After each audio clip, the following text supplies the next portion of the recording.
चारित्र्याच्या संशयावरून पतीने पत्नीवर चाकूने प्राणघातक हल्ला केल्याची घटना डोंबिवली नांदिवली टेकडी परिसरात आज पहाटेच्या सुमारास घडली।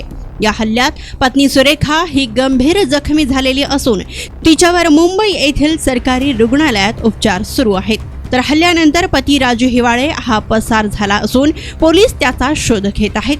डोंबिवली पूर्वेकडील नांदिवली टेकडी परिसरात राजू हिवाळे व सुरेखा हिवाळे हे दाम्पत्य आपल्या मुलांसह राहत होते। राजू हिवाळे हा पत्नी सुरेखा हिच्या चारित्र्यावर संशय घेत असल्याने या दोघांमध्ये वारंवार वाद होत होते। तर आज पहाटेच्या सुमारास देखील या दोघांमध्ये वाद झाला।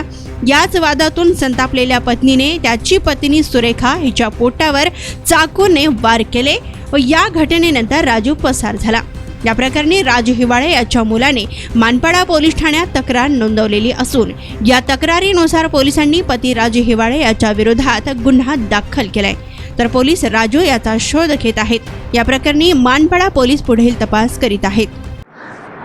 विष्णुनगर पोलीस स्टेशनच्या हद्दीमध्ये यातील तक्रारदार नगरसेवक रमेश म्हात्रे यांनी तक्रार दिलेली आहे की आमच्या नावानं वेगवेगळ्या ठिकाणी जाऊन एमर्जन्सी आहे, रमेश शेठ यांनी असे 500 रुपये 1000 रुपये द्यायला सांगितले वगैरे अशा प्रकारचं समोरच्या व्यक्तीला सांगून पैसे उकळवले जात होते आणि त्या बाबतीतची शहानिशा न करता किरकोळ प्रकार आहे, समोरच्याला गरज दिसते आहे आणि शेठचं नाव सांगतोय किंवा नगरसेवकाचं नाव सांगतोय, या कारणानं समोरच्या व्यक्तीकडून 1000-2000 रुपये दिले जायचे आणि अशा प्रकारची त्यांना सवयी लागली आणि गेल्या 6 महिन्यापासून जवळजवळ हा वेगवेगळ्या नगरसेवकांच्या नावानं अशा प्रकारचे पैसे उकळवण्याचं काम चालू होतं। त्या संदर्भात विष्णुनगरचे सिनियर PI श्री पवार आणि DBची टीम यांनी तो गुन्हा दाखल केल्यानंतर ताबडतोब आरोपी बेघाजी दबाले आणि संदीप शिंदे दोघंही विष्णुनगर पोलीस स्टेशनच्या हद्दीत डोंबिवली वेस्टला राहतात, त्यांना अटक केलेली असून एकाचा शोध चालू आहे, शिंदेचा शोध चालू आहे, दबालेला कारवाई केलेली आहे।